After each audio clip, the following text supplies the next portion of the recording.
बहू मायके जाना क्यों नहीं चाहती है? आज फिर बहू बड़ी उदास आई है मायके से। लगता है कि फिर कुछ ना कुछ जरूर हुआ है। कविता जी मायके से लौटती हुई बहू का उदास चेहरा देखकर सोचने लगी, जब से समधी जी का देहांत हो गया हमेशा ही ऐसा होता है। बहू जाती तो है बड़ी शौक से, लेकिन एक तो अपने कहे हुए टाइम से पहले ही लौट आती है और दुखी भी लौटती है। एक दो बार मैंने पूछा भी कि क्यों इतना परेशान हो जाती हो, लेकिन बहू कुछ बहाना करके टाल दिया करती है।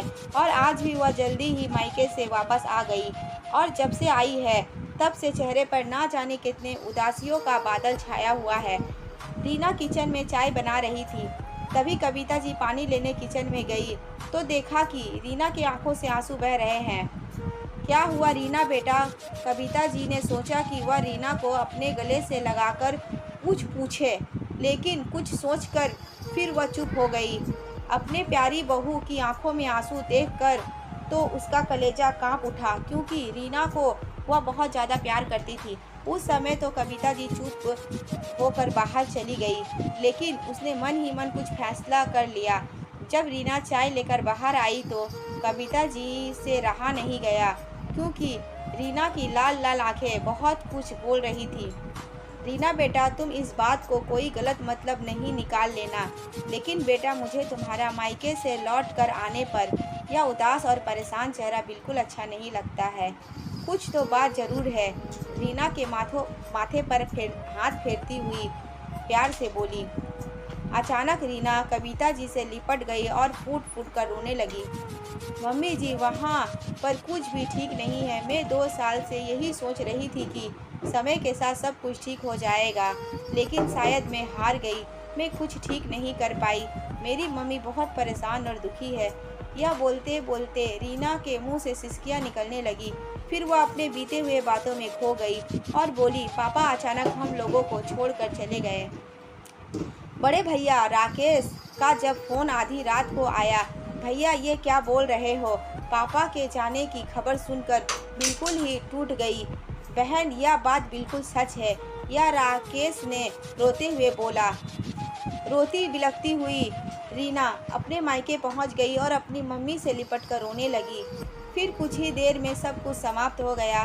रीना की तो रुलाई रुक ही नहीं रही थी, क्योंकि रीना अपने दोनों भाइयों से छोटी थी और अपने पापा की लाडली बेटी थी। उसके बाद वह अपने मायके जल्दी वापस आने का वादा करके अपना ससुराल आ गई, और जब फिर वो दोबारा अपने मायके गई तो वहाँ बहुत कुछ बदल चुका था।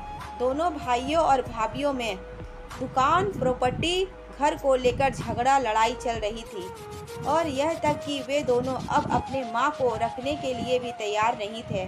रीना को समझ नहीं आ रहा था कि जिस घर में प्यार बरस रहा था, आज उस घर में रुपए, पैसे, प्रॉपर्टी को लेकर खींचातानी चल रहा है। और जो माँ जान से भी प्यारी थी, आज वो माँ उनको बोझ लगने लगी है। ये सब देखकर रीना टूट गई थी।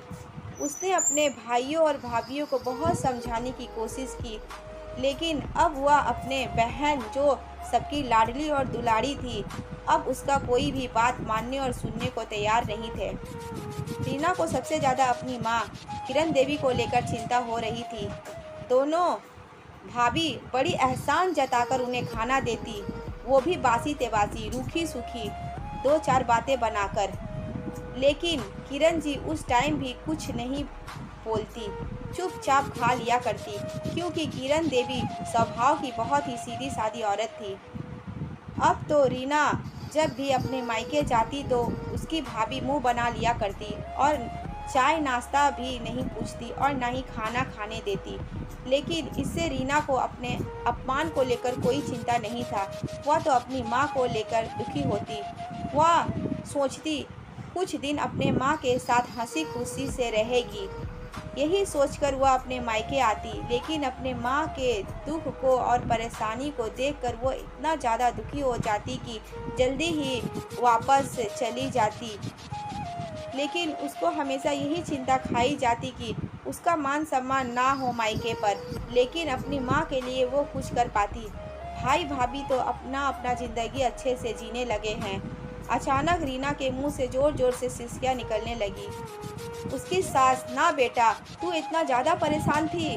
और तूने अपना दुख अपने अंदर ही दबा के रखा। क्या इस माँ को भूल गई थी? क्या तुम्हारी मम्मी का दुख हमारा दुख नहीं है? हम कल ही समधन जी को लाने चलते हैं। अब से समधन जी हमारे साथ यहीं रहेगी। कविता जी रीना के सर पर बड़े प्यार से हाथ फेरते हुए बोली। तभी रीना, ये कैसे हो सकता है? माँ बेटी के घर कहाँ रह सकती है? लोग तो कहते हैं कि माँ बाप तो बेटी के घर के पानी नहीं पीते। फिर मेरी माँ यहाँ कैसे रह सकती है? क्यों नहीं बेटा, यह तुमसे किसने कह दिया? कविता जी समझाती हुई बोली। पहले जमाने के लोग इस बात पर विश्वास करते थे कि माँ बाप बेटियों के घर के पानी नहीं पीते, लेकिन मैं इस तरह के बातों को बिल्कुल भी नहीं मानती। अपनी मम्मी को फ़ोन लगाकर बोल दो कि वो अपना ज़रूरत का सामान पैक कर ले। हम लोग कल ही उनको लाने के लिए आ रहे हैं। मैंने जो कह दिया वही कह दिया। तुम्हारी मम्मी अब से यहीं रहेगी। तभी रीना रोते हुए अपनी सास के गले लिपट गई और कहती है, थैंक यू मम्मा, मम्मी आप बहुत अच्छी हो। आपने मेरा बहुत बड़ा दुख दूर कर दिया। तभी कविता जी, पागल कहीं की, मम्मी भी कहती हो और अपना दुख भी छुपाती हो। मम्मी से बच्चों का कुछ छुपता नहीं है। क्या तुम्हारी मम्मी मेरी भी तो कुछ लगती है कि नहीं? मेरा भी कुछ अधिकार है कि नहीं? कविता जी मुस्कुराते हुए पूछा। तभी रीना, जी मम्मी जी, बिल्कुल अधिकार है आपका। और बहुत ही ज़्यादा खुश होकर अपने मम्मी को फ़ोन लगाने लगी। दोस्तों, क्या कविता जी ने सही फैसला लिया? अपने राय हमें ज़रूर कमेंट के माध्यम से बताएं और कहानी अच्छी लगी तो अपने दोस्तों में शेयर करें। अब मैं मिलती हूँ आपसे एक नई कहानी के संग। तब तक के लिए धन्यवाद।